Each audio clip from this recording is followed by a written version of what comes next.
अस्सलाम वालेकुम। किसी ने खूबसूरत लिखा है कि शादी के बाद औरत का चेहरा और जिस्मानी हालत बताती है कि उसके शौहर ने उसे किस हाल में रखा हुआ है।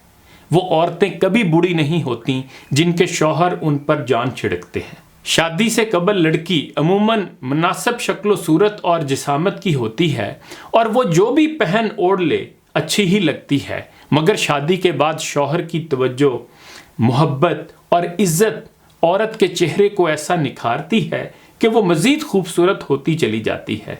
शादी के 10-20 साल बीत जाने के बाद भी औरत खूबसूरत और कम उम्र लग सकती है कि देखने वाले दंग रह जाएं और ज़ौजैन की किस्मत पर रश करते न थकें।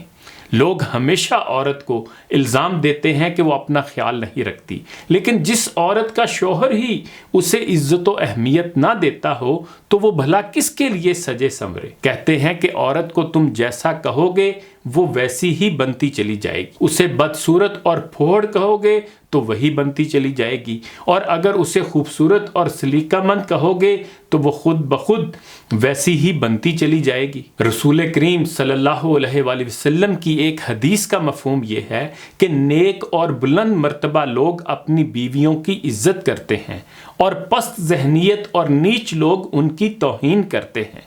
ये भी हदीस ही के अल्फाज हैं कि तुम में सबसे बेहतर शख्स वो है जो अपनी औरत के साथ सबसे बेहतर सलूक करे। डॉक्टर अली शरीयती कहते हैं कि औरत अगर परिंदे की सूरत में खल्क होती तो ज़रूर मोर होती, अगर चौपाए की सूरत में खल्क की जाती तो ज़रूर हिरन होती, अगर कीड़े मकोड़े की सूरत में खल्क की जाती तो ज़रूर तितली होती, लेकिन वो इंसान खल्क हुई ताकि माँ, बहन और बीवी बने। औरत इतनी अजीम है, अशरफुल मखलूक है, इस हद तक नाजुक मिजाज कि एक फूल उसे राज़ी और खुश कर देता है और एक लफ्ज़ उसे मार देता है।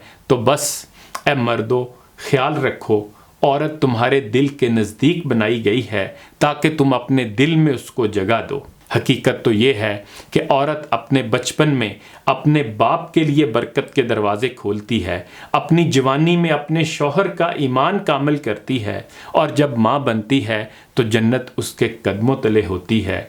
औरत जिस रूप में भी आपकी ज़िंदगी में शामिल है उसकी कदर करो।